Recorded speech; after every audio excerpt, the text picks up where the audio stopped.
18 million international visitors vanished from the United States in just 6 months. A shocking number, but what's more frightening is this. America doesn't seem to understand the real reason why. Hilton is losing guests. Marriott is closing hotels. Disney no longer offers multilingual services. Delta, United, American Airlines are canceling flights back to back. Even iconic retailers like Macy's are growing eerily empty.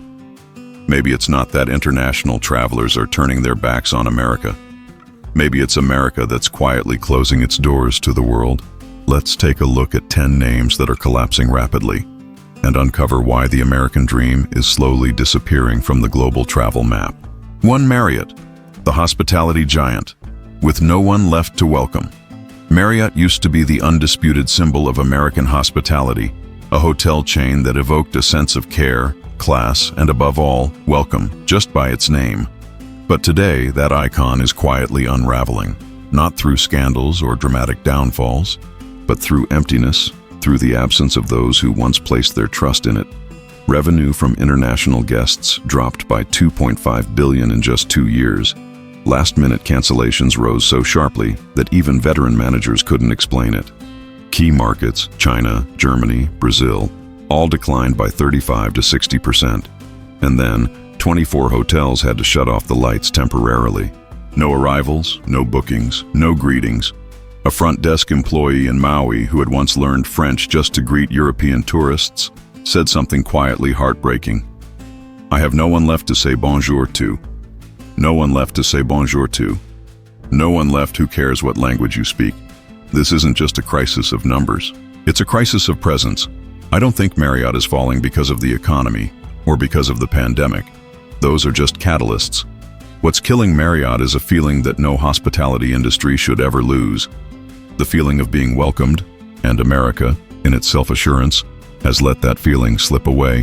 When you enter a country where the visa process makes you feel like a criminal, where every glance from border control feels like an interrogation, where the cold lighting is harsher than the smiles, you won't return, no matter how soft Marriott's beds are, how luxurious the lobby looks, or how many Asian dishes are added to the breakfast buffet.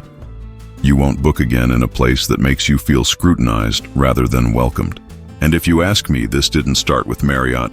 It started with the image of the nation, something no brand, no matter how big, can protect if its shadow is one of exclusion, isolation, and a lack of warmth.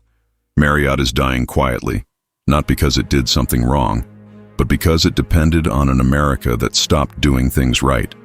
And that's what's truly frightening. No lawsuits, no scandals, just silent hallways and a bonjour with no one to answer. 2. Delta Airlines. When the skies no longer connect to the world.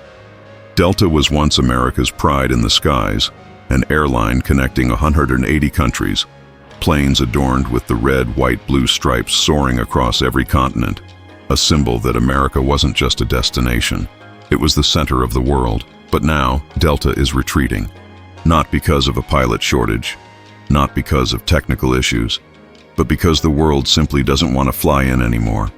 In just 3 months, over 6,200 international flights were canceled. Revenue from international routes dropped nearly 40%. Passenger numbers from Europe and Asia plummeted, and perhaps most bitterly, seats that were once always full now sit mostly empty. International cabin occupancy hovering between 56% and 61%, a record low in the past 15 years. I once flew Delta from Tokyo to JFK. It was one of the quietest flights I'd ever taken, not because of poor service, but because the cabin was too empty for conversation. It was a strange feeling. Flying through the sky, yet still feeling utterly alone. A technician in Atlanta, with 17 years of experience, told me he used to work on 3 international flights per week. Now, a whole month can pass without him being assigned one. He used to check 7 to 8 aircraft per day. Now, just 1. Not because he's incapable, but because the skies no longer have passengers wanting to take off. But the core issue isn't with Delta. It's not ticket prices, not service quality, not rising fuel costs. It's something invisible that America seems to be overlooking. The feeling of being rejected, complicated visa processes, intrusive checks of phones and luggage, the suspicious tone from the moment tourists land. All of it transforms the feeling of exploring America into an experience of being filtered and interrogated. In the mind of a traveler, nothing is worse than feeling unwelcome. And when that feeling spreads, from Tokyo to Frankfurt, São Paulo to Seoul, air routes stop being bridges and start becoming barriers. Airlines like Air Canada, Emirates, Turkish Airlines are capitalizing on Delta's retreat, expanding fleets, adding new routes, building a friendlier image.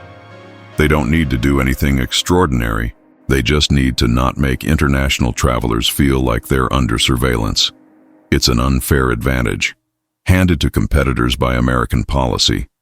Delta still has excellent crews, strong infrastructure, vast experience. But none of that matters if international travelers no longer want to fly to the U.S. And when an airline can take you around the world, but no one wants to arrive at the final destination, its greatness becomes a one-way journey, a lonely flight. Not because there's no plane, but because there's no one waiting at the other end. Delta didn't collapse by itself. It was America that pulled back the red carpet and left the skies empty. 3. Disney World. When the magic becomes domestic only. Disney was once the softest embodiment of American power, a cultural empire that didn't just sell tickets but sold dreams. It was what made a child in Tokyo, a couple in Rio de Janeiro, or a family in Paris willing to fly halfway across the world just to step into the most magical place on Earth. But now, Disneyland is losing the language of the world. And the scary part is, it's fading without a sound. No media crisis, no HR scandals, just absence. The absence of bonjour, konnichiwa, gracias, greetings that cast members used to hear thousands of times a day. Now, only quiet nods remain. International visitors have dropped by over 44% in 3 years. Key markets like Japan, Brazil, the UK, and France, all down by more than 50%. At Epcot, once a showcase of global cultures, restaurants from abroad are being quietly shuttered, international shows canceled, and corners once tailored for guests from around the world are being dismantled. Shows with Latin music, Japanese dancers, French ensembles are being cut, not due to budget, but because no one is there to watch them. I once believed Disneyland couldn't die, a brand so powerful that just saying Mickey Mouse would spark global recognition. But it turns out it doesn't have to die. It only needs to lose its international audience, and it quietly becomes a high-end domestic park, a luxurious place, but closed off, an expensive place, but only for those who already belong. That's the tragedy of soft power. Culture only spreads when it's met with goodwill, and that goodwill is eroding every day, with each traveler interrogated at the airport, each visa denied for vague reasons, each cold glance from the security system.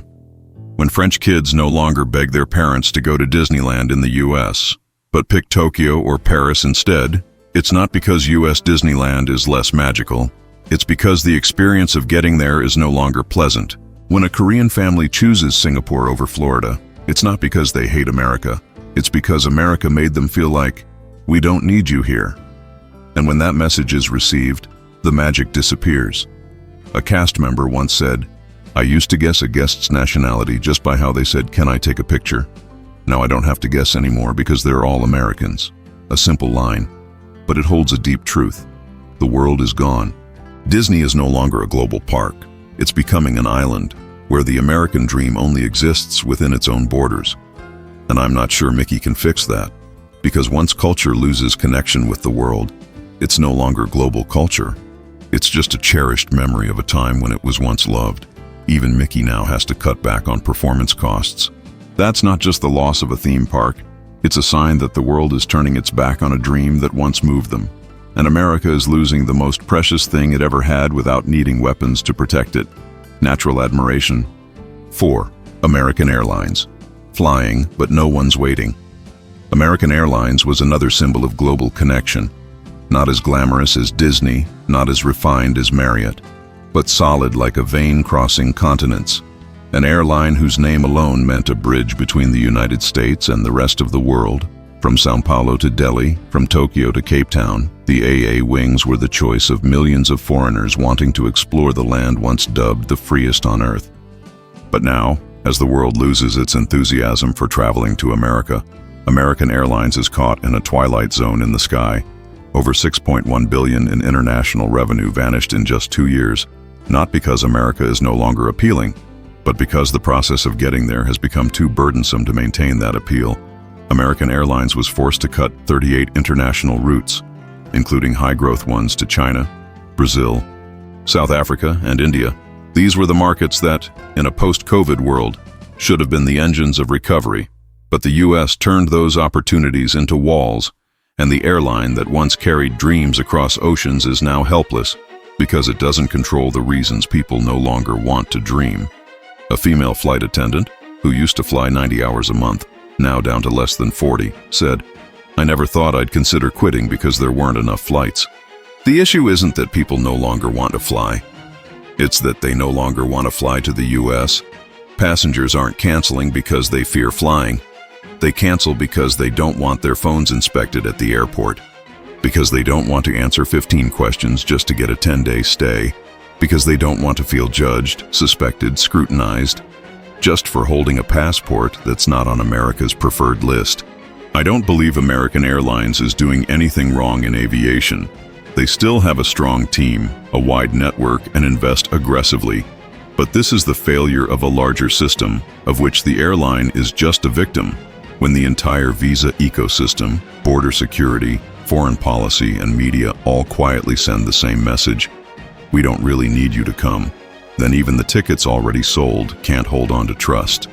And so, American Airlines, once a leading bird in the sky, now has to clip its wings, downsize fleets, and pivot toward domestic service as if America were an isolated island.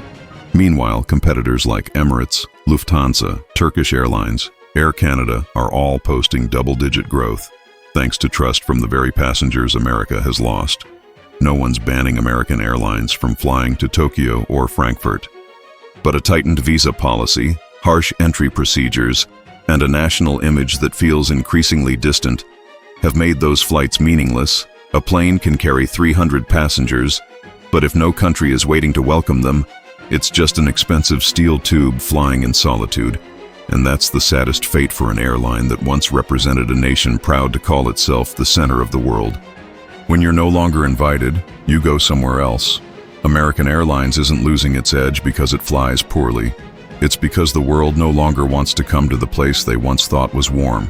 And when that happens, every marketing campaign is just a whisper in an auditorium of empty seats. 5. Hilton. The lights are on, but no one's coming. Hilton, once synonymous with luxury, elegance, and a polished, globalized version of American style, is now slowly retreating inward, like a glittering shell that's lost its life. There was a time when mentioning Hilton meant global galas, major economic summits, places where world leaders and entrepreneurs gathered under golden domes to toast, sign deals, and believe they were at the heart of a civilized, open world. But as America's image fades in the hearts of international travelers, Hilton, no matter how upscale, can't escape a brutal truth. A hotel doesn't survive on wooden panels or plush carpets.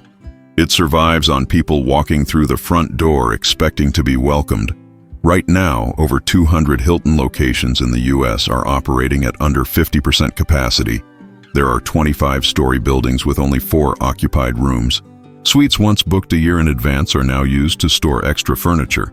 In New York, Chicago, San Francisco, cities that used to welcome millions of international guests each year, the foreign guest rate at Hilton has dropped to just 29%, down from 68% in 2019. The loss isn't in the revenue sheets. The loss is in trust. The loss is in the feeling that this is no longer a place for the world. More than 12,000 employees have had to leave, not because they did anything wrong, but because the world stopped showing up. The cooks, the laundry staff, the maintenance crews, the housekeepers. They don't appear in financial reports, but they are the heartbeat of hospitality. And when that heartbeat stops, no matter how much the air smells of cedar or how softly jazz music plays, the space becomes soulless.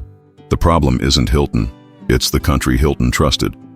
When America becomes more closed off, more suspicious, and worse, refuses to acknowledge the shift in how the world perceives it, then even the most prestigious brands become victims. pulled down by a ship blindly steering itself off course. Meanwhile, in Dubai, Singapore, and Canada, where entry policies are flexible, the welcome is warm, and national branding is thoughtfully curated, Hilton is growing.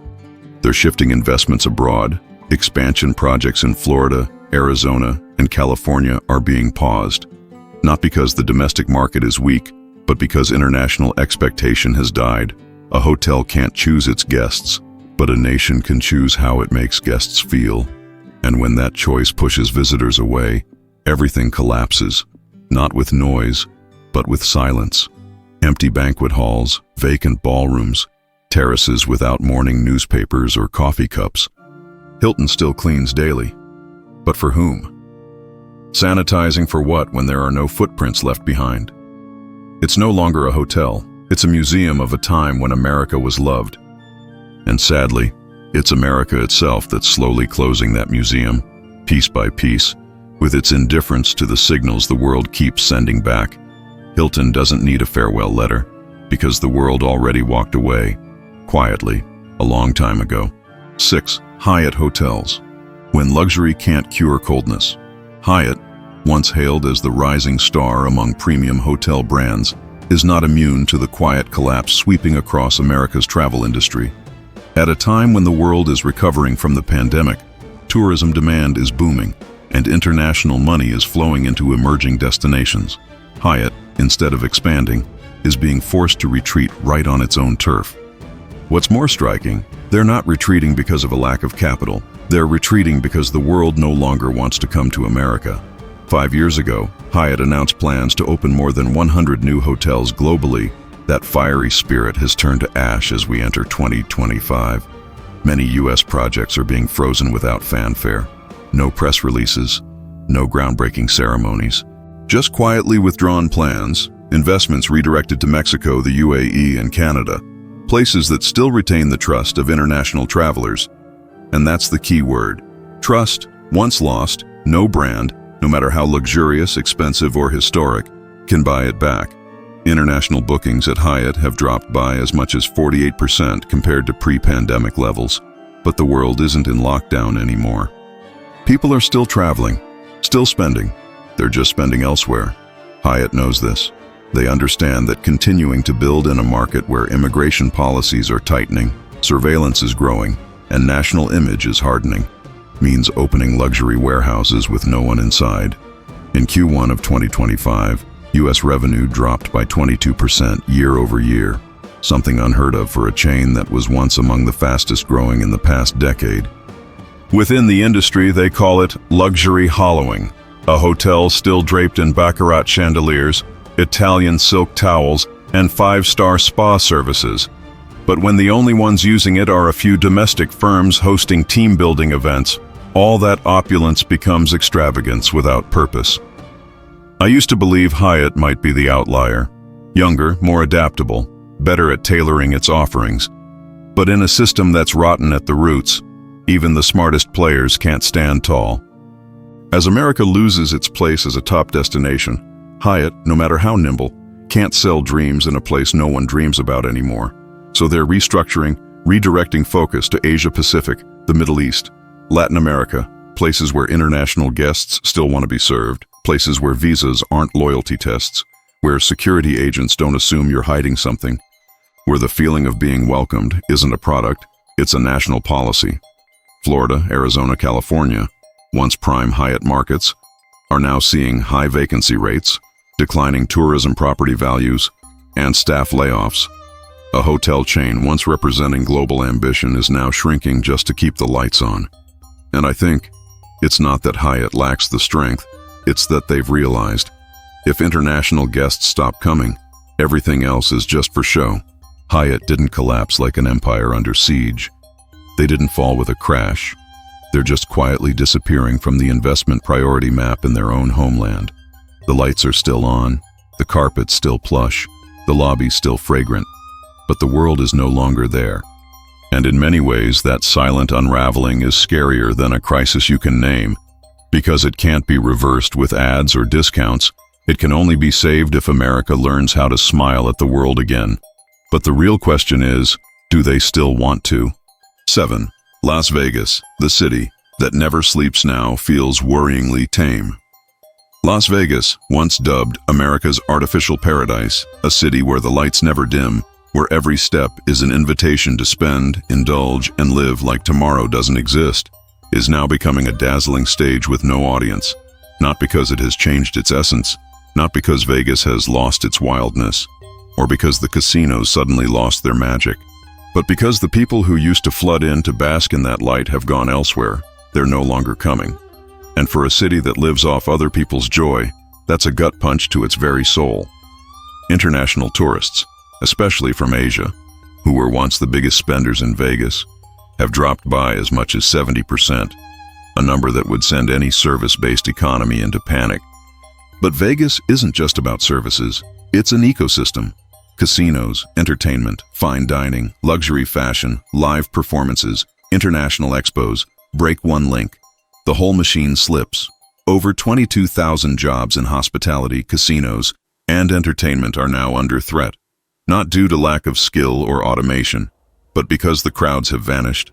In fact, countries that once sent waves of loyal Vegas-goers, like South Korea, China, and the Philippines, are now actively encouraging their citizens to travel regionally or explore new destinations like Singapore, Dubai, and Malaysia.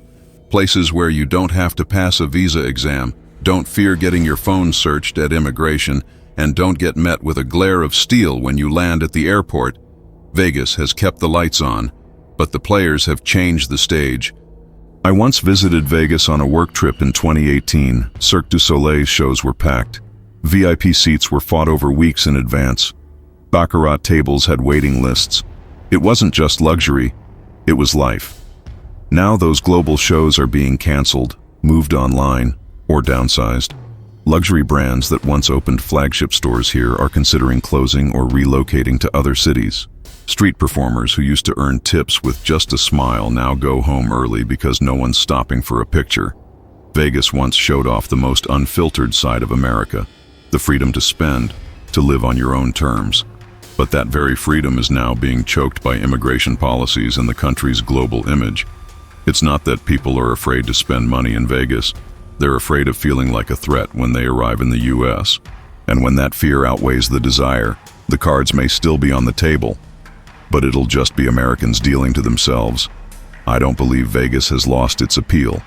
But appeal isn't enough. You need accessibility, you need comfort, and America is failing at exactly that. While Sands Singapore, owned by the same group behind many Vegas casinos, posts record profits, Vegas is struggling under its own neon glow. It feels like a Steinway piano placed in an empty hall. The sound still rings, the keys still work, the lights still glow, but there's no one there to listen. Vegas didn't crash from a system failure. It's dying from silence, from absence. The world has quietly reclaimed the dreams they once brought here and placed them somewhere else. Somewhere that shines just as bright but offers a genuine smile. And that's something Vegas, no matter how many 7-star hotels it builds, can't recreate without a national shift in how outsiders are perceived. A city that lives on presence can't survive when the world walks away. Vegas is still open.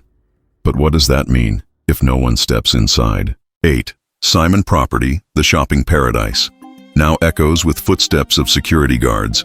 Simon Property Group, the empire that operates over 200 of America's largest shopping malls, used to be the physical embodiment of the American consumer dream. If Vegas sold pleasure and Disney sold fantasy, Simon sold ownership. Hermes bags, Louboutin heels, Chanel perfume, Rolex watches, the kind of things that international visitors rarely left the U.S. without buying at least one of. But now, the endless hallways of Simon malls echo only with the footsteps of security guards.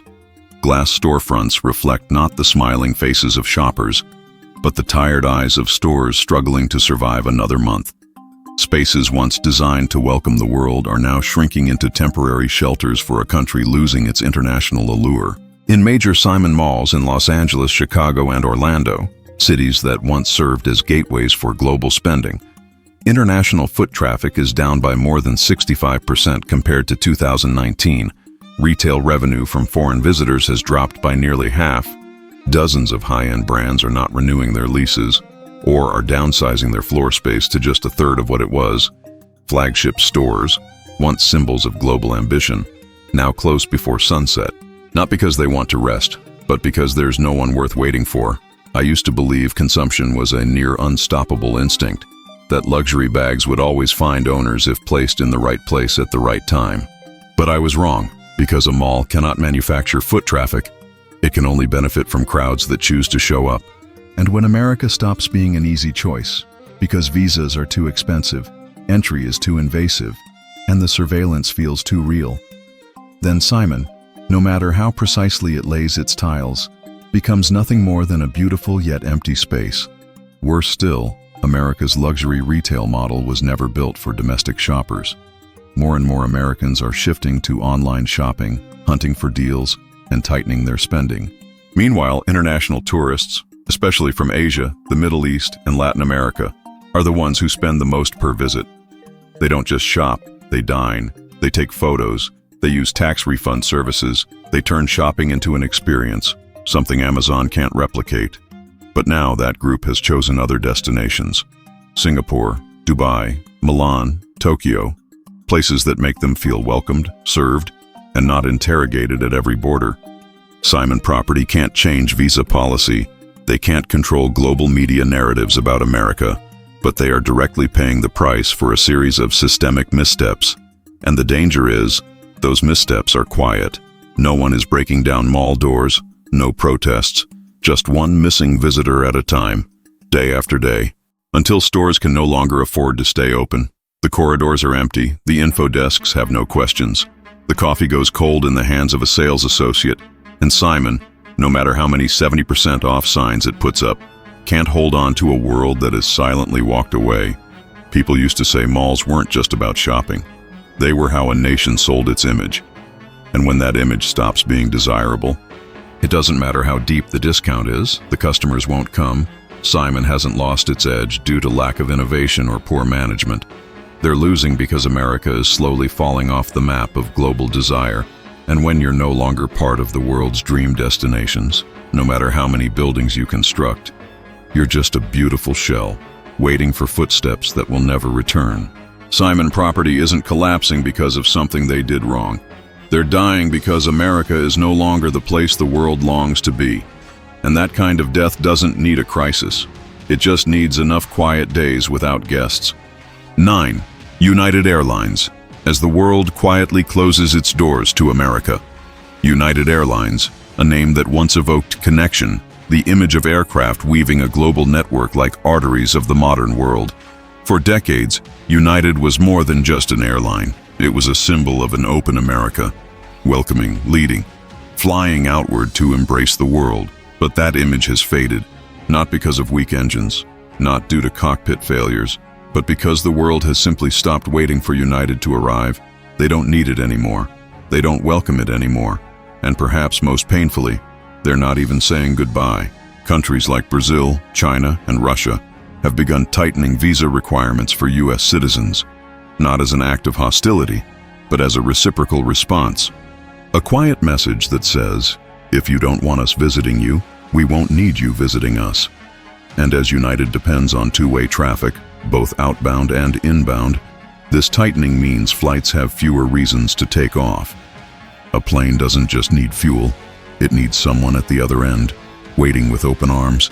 And when those arms disappear, a plane becomes nothing more than a lonely mass of steel, straining toward silence.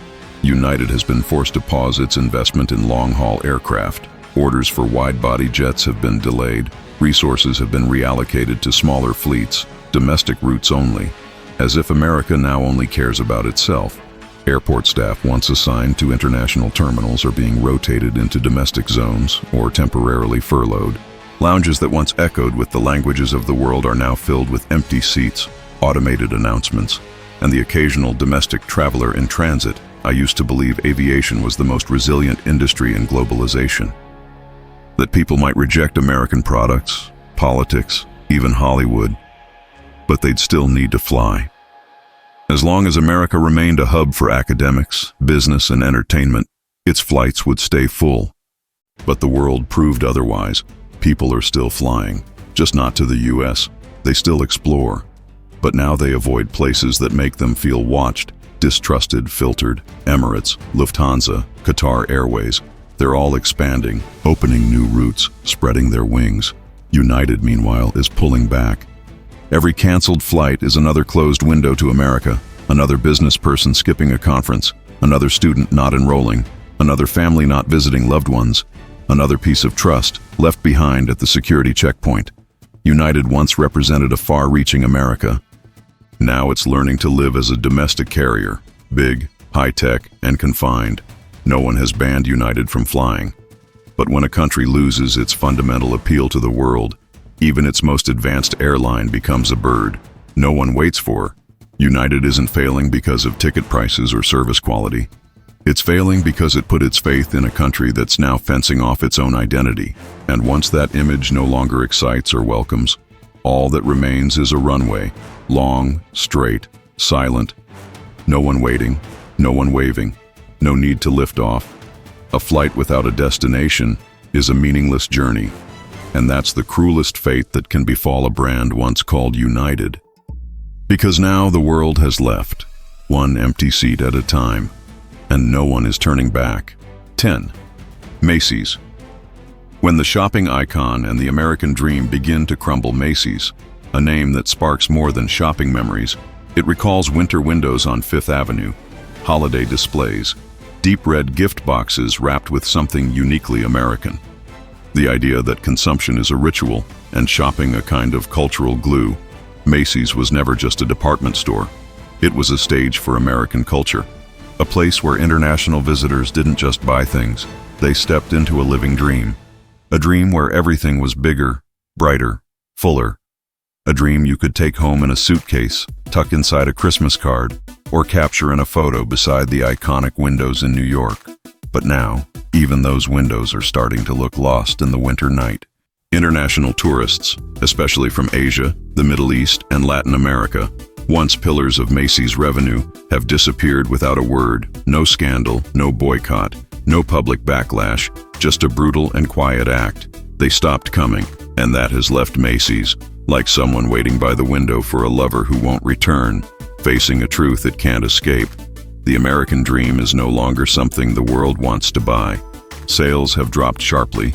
Flagship stores in cities once built for global tourism now operate on borrowed time.